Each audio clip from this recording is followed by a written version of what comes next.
dañuy forcer rek lu taxoon bu gars yi demee élection législative premier ministre même symboliquement présenter sa démission bu ñu defee arbitrage au niveau du parlement ba pare ñu nommer un premier ministre mu ñëw présenter sa déclaration de politique générale li bokk na ci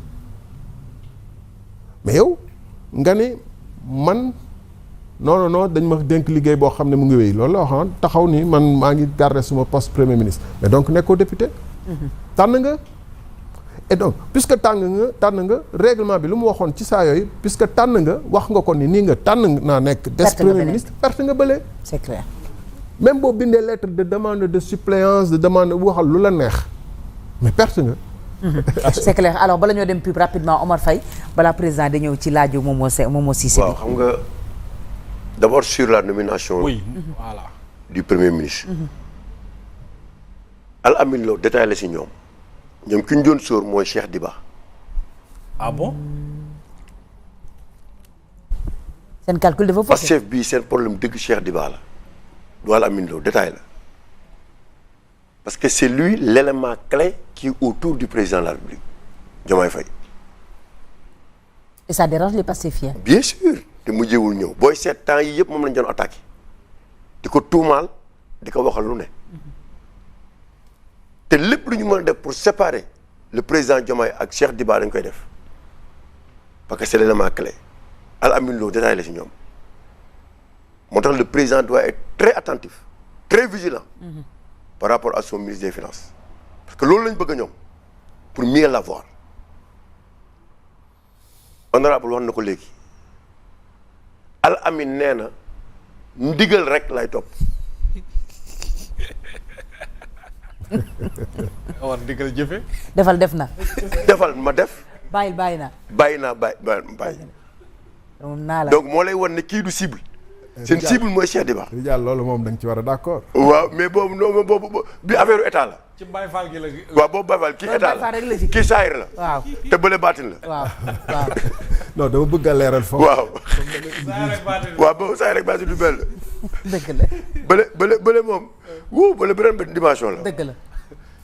pour wan la à quel point Al Amine Lo détail la ñoom Cheikh Diba lañu doon wër Al Amine c'est le président Diomaye qui a besoin de quelqu'un qui l'obéit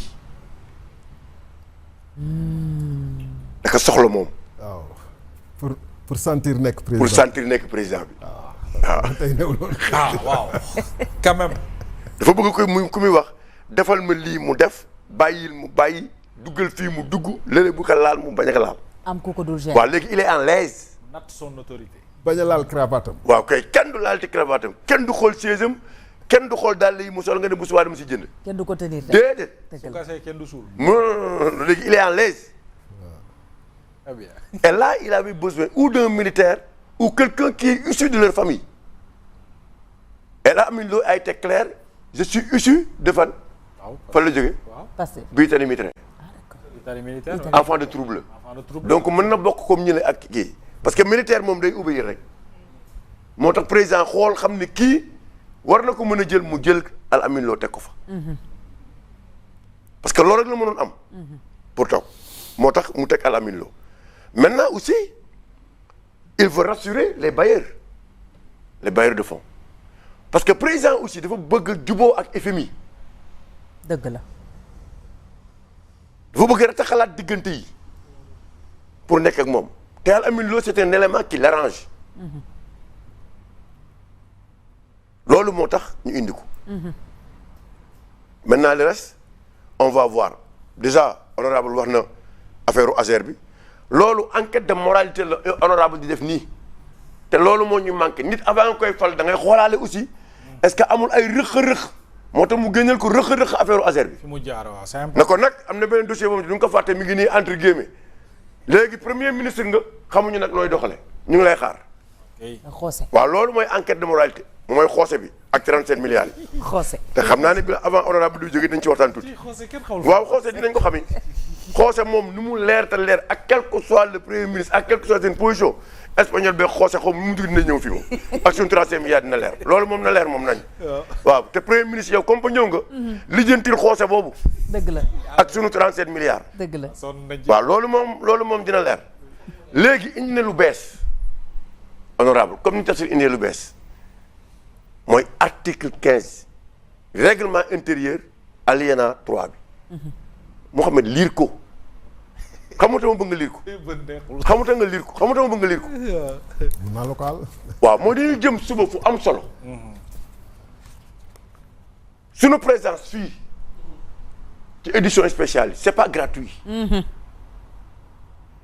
dañu bëgg Sénégalais yi xam lan moo tax ñu toog fi àjjuma la daan ñëw dëgg la.